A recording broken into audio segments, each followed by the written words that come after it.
of them. What do they look like? I've got 4 discernible colors. I got red, yellow, green, and blue.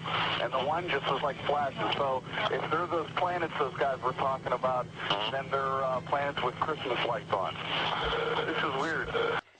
In 2002, astronaut Scott Carpenter was interviewed by the late Graham Birdsall of the British UFO magazine. Scott Carpenter and his fellow veteran astronaut friend John Glenn both witnessed strange creatures in space during their pioneering flights. There were so many unknowns in the early days.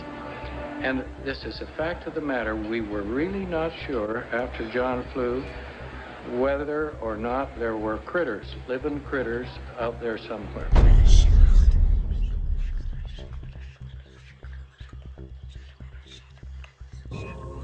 После этого, значит, у нас что-то закрутится, мы все ведем, потом начинается проверка.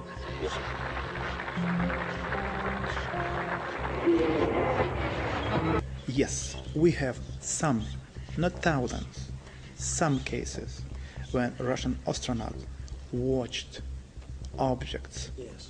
Very, maybe few, not so far from the space station.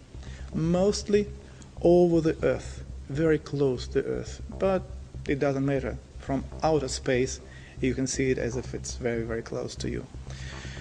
And I talked to Musa Manarov and I talked to Gennady Strikalov and the other astronauts, and they told me that they have seen much more cases of UFOs, but without possibility to film it, because he said, it's always like with Russians. When you see something, whether this camera is without battery or with battery lying at the other end of a spacecraft, or, as Musa once told me, I see strange, interesting object, but at the same time a spacecraft is coming to me and I need to dock it, and I can't leave the place and film it.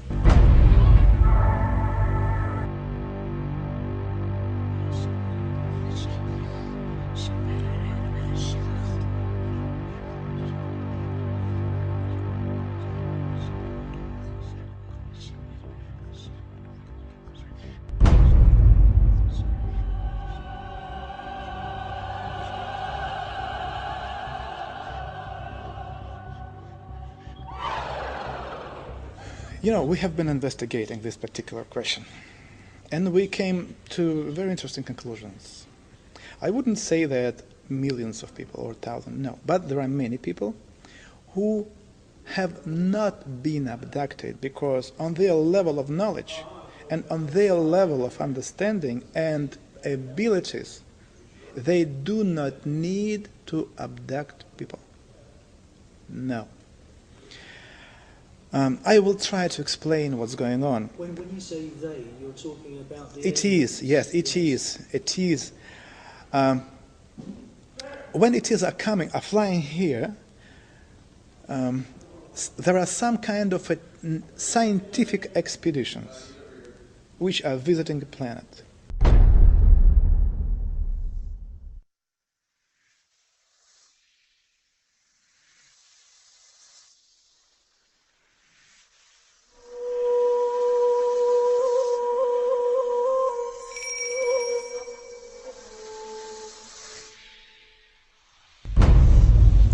For us, it was very unusual to find out that the deepest and the most important interest for them is the God. Who is He? They are looking and searching for God, Yes. and His creation, ways, understand everything. And they can learn it only in one way, if they learn and check how big human groups are behaving, kind of an invisible influence, and how people are reacting. At the same time, there is another very interesting technology. When they meet a person, they take from a person kind of an informational hologram. This hologram, which any human being have, contain in itself information about previous lives, about present life, and something about possible future. They take this hologram, informational hologram, and then to be able to read it, to decode information, they need to have a special key. This special key is the sample of your way of thinking. For this reason, to have this key, they somehow transmit into your brains a hard idea, like, just an example, you are living wrong. You broke our laws on this planet. This is the reason why very soon, when the sky became dark, thousands and thousands of people will die, and only few of them will stay alive. And at this particular moment, when a human being starts to analyze this information, they just read it, like they take it like from a computer. Hops, that's it. They don't need anything. They take this hologram, they take this key, and then keeping this hologram anywhere there, they can have any information about a human being and what's going on with him and his surroundings.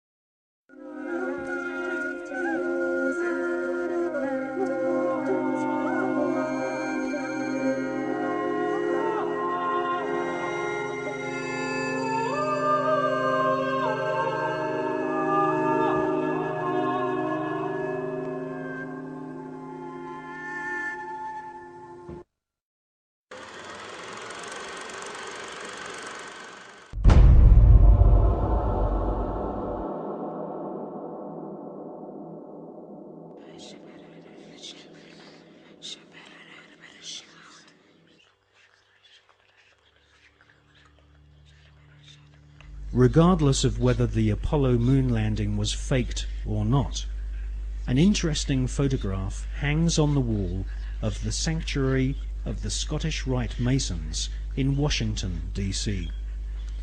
This photograph shows astronaut Neil Armstrong holding a Masonic apron over his spacesuit. The photograph has seemingly been taken on the moon, or at least on a studio set which resembles the surface of the moon. Neil Armstrong has become a mysterious character since his alleged moon expedition. According to the records of the Ohio Grand Lodge of Masons, Neil Armstrong's father is a Freemason. In fact, Neil Armstrong Sr. is a high-ranking 33rd degree Freemason. Neil Armstrong's co-pilot, the second man to have allegedly walked on the moon, was Buzz Aldrin.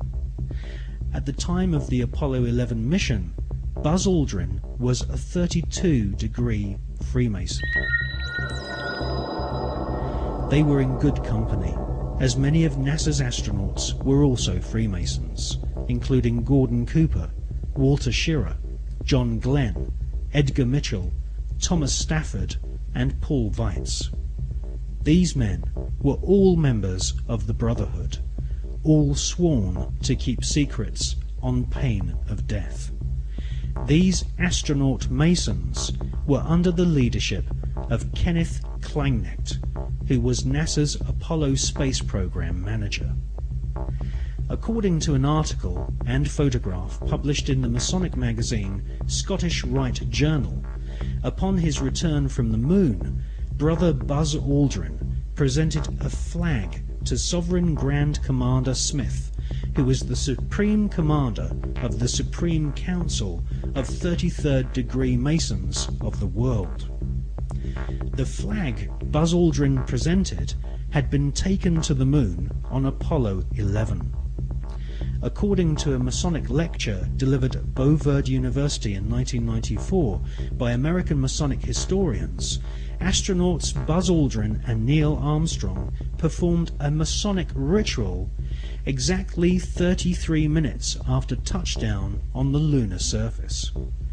they temporarily planted the international flag of Scottish Rite Freemasonry, which features a large double-headed eagle.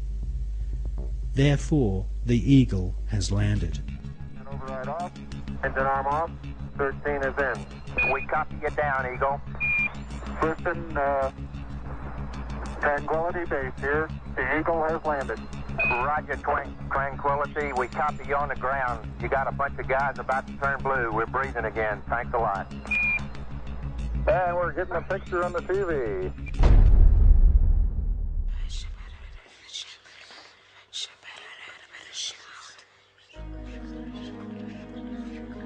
The short Masonic ritual Armstrong and Aldrin allegedly performed declared the celestial body of the moon to be the property of the Masonic God.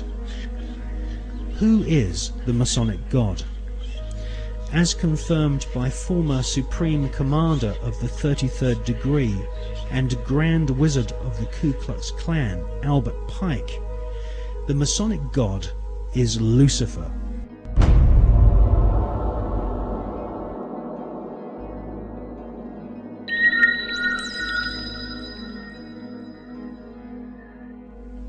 The name of NASA's space program, Apollo, according to the Holy Bible, is actually an alternative word for the devil. We can see this in the Bible as the word Apollyon. Apollyon appears as the name of Satan in the original texts of the New Testament Gospels.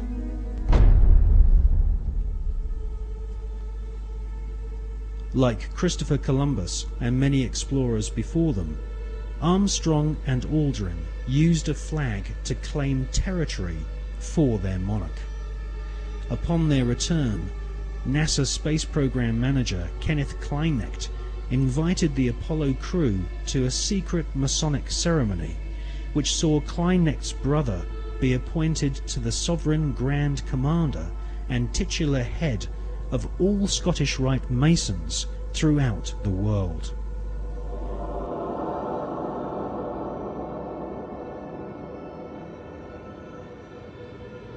Once you learn the occult significance of words such as Apollo, Columbia, and Atlantis, you will realize that the occultically inspired murdering Nazis who developed NASA's space program have used names which are part of ritual, magic, and the occult.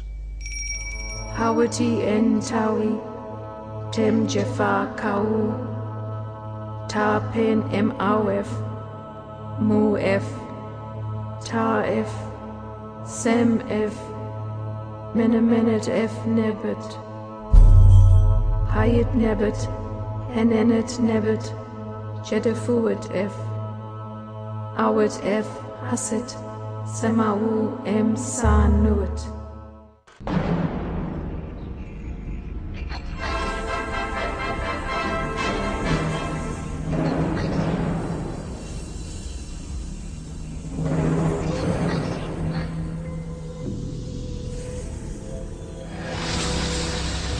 Mike, what I keep imagining is if I'm a lonely traveler from another planet, what do I think about the Earth from this altitude? Whether I think it'd be inhabited or not. You don't see anybody waving, is that what you're saying? Well, I'm just kind of curious whether I would land on the blue or the brown part of the Earth.